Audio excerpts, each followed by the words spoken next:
Magandang araw mga katotoo. Ako si #WalkWithLang at ngayon bubusisihin natin ang isang kwentong umiikot-ikot sa Pasig City.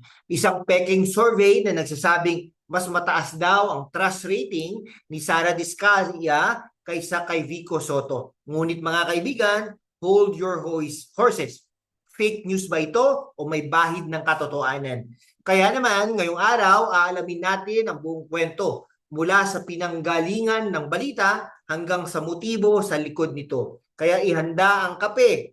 Ha? Ihanda ang kape, mga kababayan. Sarap. Okay, ihanda ang kape. Ha? Okay. Nawala ako. Oh, okay. Ihanda ang kape ha. Kaya ihanda ang kape, i-on ang notification bell at sumama sa ilang mga minutong paglalakbay natin sa katotohanan. At bago ko makalimutan, kung hindi ka pa nakapag-subscribe, ano pa ang hinihintay mo? I-hit mo na yung subscribe button na yan at i-like ang video para maipakita natin na mas marami tayong gustong-gusto ng katotohanan kaysa sa fake news. Kaya ano bang sinasabi ng balitang ito? Noong April 16, may Facebook post na naglabas sa isang infographic na daw ay galing sa Social Weather Station o SWS. Ang claim, si Sara Diskaya, isang kandidato na pagka-mayor sa Pasig, daw ay may 48% trust approval rating, samantalang si re-electionist Mayor Vico Soto, na kilala sa kanyang malinis na pamamahala, ay may 45% lang at may 7% pang undecided. Wow talaga. Pero teka mga kaibigan, may kakaiba rito. Ang infographic na ito, sabi, ay galing sa isang Pasig PH chapter na daw ay nagsagawa ng survey sa 1st at 2nd districts ng Pasig. At may isa pang source na binanggit, ang PhilTech Dev Transparency Survey. Para maganda pakinggan, di ba? Pero mga katotoo, pag sinuri mo ito, parang script ng teleserye na walang direktor. Kaya para ka nanonood ng trailer ng pelikula na mukhang blockbuster, pero ang dating sa sinihan, wala palang pelikula. Kaya mag-fact check tayo, mga kaibigan. Una, pumunta tayo sa opisyal na website ng Social Weather Station. Ano ang nakita natin? Wala. Walang record ng survey na ito. Walang Pasig Mayoral Trust Rating Survey. Walang Pasig PH Chapter. At wala ring anumang ulat na may kinalaman kina Sara Diskaya at Vico Soto. Zero. Nada. Zilch.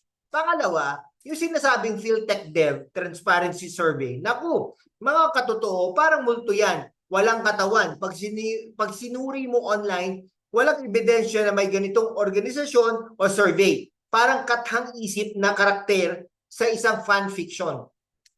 At para mas maging masaya, may president pala. Noong 2021, may katulad na fake infographic na kinundina ng Philippine Star. Same style, same fake survey design. Pero iba ang kandidato. Parang recycled fake news na binago lang ang pangalan.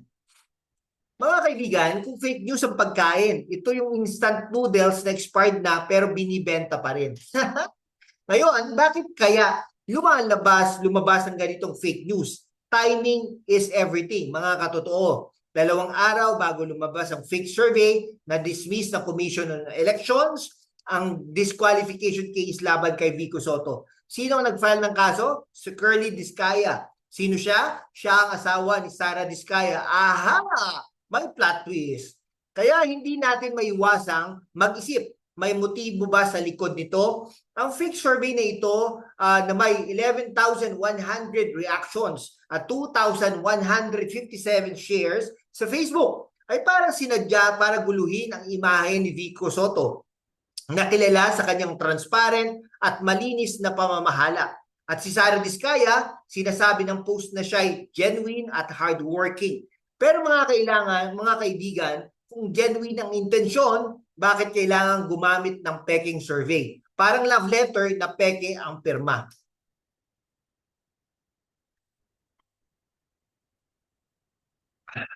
Mga katotoo, ang fake news ay hindi lang simpleng kwento. Ito ay parang lason na unti-unting pumapatay sa tiwala natin sa demokrasya. Sa Pasig, kung saan kilala si Vico Soto sa kanyang mga reforma, ang ganitong fake news ay maaaring magdulot ng pagkalito sa mga botante. At hindi lang yan, ang social media na dapat ay platform para sa katotohanan ay nagiging breeding ground ng kasinungalingan. Pero mga kaibigan ha, hindi tayo magpapatalo. Kaya't nga nandito tayo, di ba? Para iwasto ang mali, para itaas ang bandera ng katotohanan. Kaya't habang nanonood kayo, i-share nyo na rin itong video na ito sa mga kaibigan nyo. Sabihin nyo, uy, manood ka nito para hindi ka maloko ng fake news. Kaya mga katotoo, anong aral natin ngayon? Una, huwag basta maniwala sa mga infographic sa Facebook, lalo na kung mukhang sobrang ganda para maging totoo. Pangalawa, suriin ang source. Kung walang ebidensya, basura yan. At pangatlo, suportahan natin ang mga leader na may integridad tulad ni Vico Soto na patuloy na nilalabanan ang fake news at korupsyon.